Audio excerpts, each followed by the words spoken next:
കടങ്ങോത്ത് പുണ്ണാക്കൻ യശോദയുടെ കുടുംബത്തിന്റെ ജീവിതം ഇന്ന് കണ്ണുനീരിന്റെയും ദുരിതത്തിന്റെയും നേർക്കാഴ്ചയാണ്.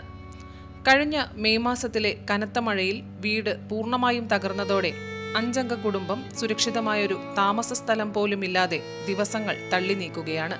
മഴയും ചൂടും ഒരുപോലെ താങ്ങാനാവാത്ത താൽക്കാലിക ഷെഡിലാണ് യശോദയും മകൾ വിജയലക്ഷ്മിയും മരുമകൻ സജീവും 19-21 വയസ്സുള്ള പേരമക്കളും താമസിക്കുന്നത്.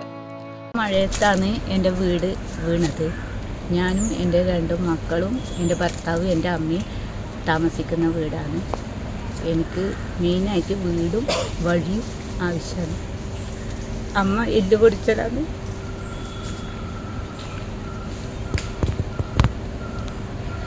അമ്മേനെ ഡോക്ടറെ അടുത്ത് പോകണം.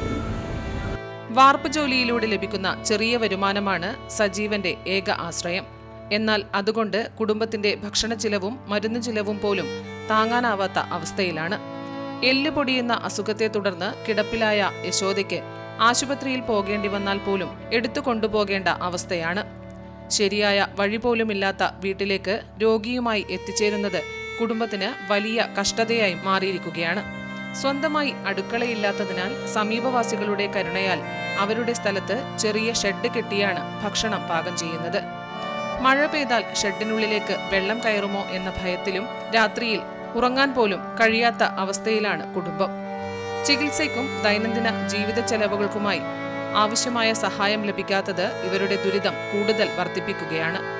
കുടുംബത്തിന്റെ ദയനീയാവസ്ഥ മനസ്സിലാക്കി നിയുക്ത MLA V Kunhikrishnan, block Congress president K Jayaraj, councillor VKP Ismail, KT Harish, Latha Narayanan തുടങ്ങിയവർ സ്ഥലം സന്ദർശിച്ചു. 17-ാം വാർഡിൽ ഈ പറയുന്ന വീട് ഇടിഞ്ഞു പൊളിഞ്ഞത് കഴിഞ്ഞ മഴക്കാണ്. അപ്പോൾ അത് സംബന്ധിച്ച് അധികാരികളുടെ മുമ്പിൽ ഒരുപാട് തവണ ഇവർ കയറി ഇറങ്ങി ഒന്നും സംഭവിച്ചിട്ടില്ല.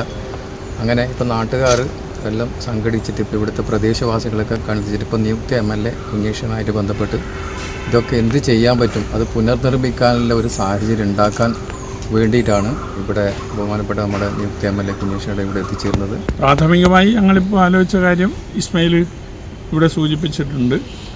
ഒന്ന്, ഈ മഴക്കാലം ഇപ്പോൾ ജൂൺ 1 ആരംഭിക്കുകയാണ്. ഇവിടെ എന്തായാലും താമസിക്കാൻ കഴിയില്ല. അപ്പോൾ അവർ നേരത്തെ വാടക വീട്ടിലേക്ക് പോകാൻ സന്നദ്ധമായിരുന്നില്ല. ഞാനെന്തായാലും ഇവിടുന്ന് മാറില്ല എന്ന നിലപാടാണ് അമ്മ സ്വീകരിച്ചത്. ഇപ്പോൾ അവരെ പറഞ്ഞ് ബോധ്യപ്പെടുത്തി തൽക്കാലം വാടക വീട്ടിലേക്ക് മാറാൻ അവർ സമ്മതിച്ചിട്ടുണ്ട്.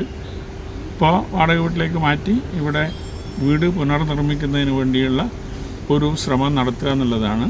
അതിനൊരു ജനകീയ കമ്മിറ്റി കൗൺസിലർ മുൻകൈ എടുത്തുകൊണ്ടൊരു യോഗം വിളിച്ചു ചേർത്ത് അതിൽ വീട് നിർമ്മാണത്തിന് വേണ്ടിയുള്ളൊരു ജനകീയ കമ്മിറ്റി ഉണ്ടാക്കി അതിൻ്റെ പ്രവർത്തനവുമായി മുന്നോട്ട് പോകാനാണ്. കുടുംബത്തിന് താൽക്കാലികമായി വാടക വീട് ഒരുക്കുന്നതിനും അടിയന്തര യോഗം ചേർന്ന് സഹായ കമ്മിറ്റി രൂപീകരിക്കുന്നതിനും തീരുമാനിച്ചതായി ജനപ്രതിനിധികൾ അറിയിച്ചു. മഴക്കാലം ശക്തമാകും മുൻപ് സുരക്ഷിതമായൊരു വീട് ലഭിക്കുമെന്ന അവസാന പ്രതീക്ഷയിലാണ് യശോദയുടെ കുടുംബം. Network news, Payyanur.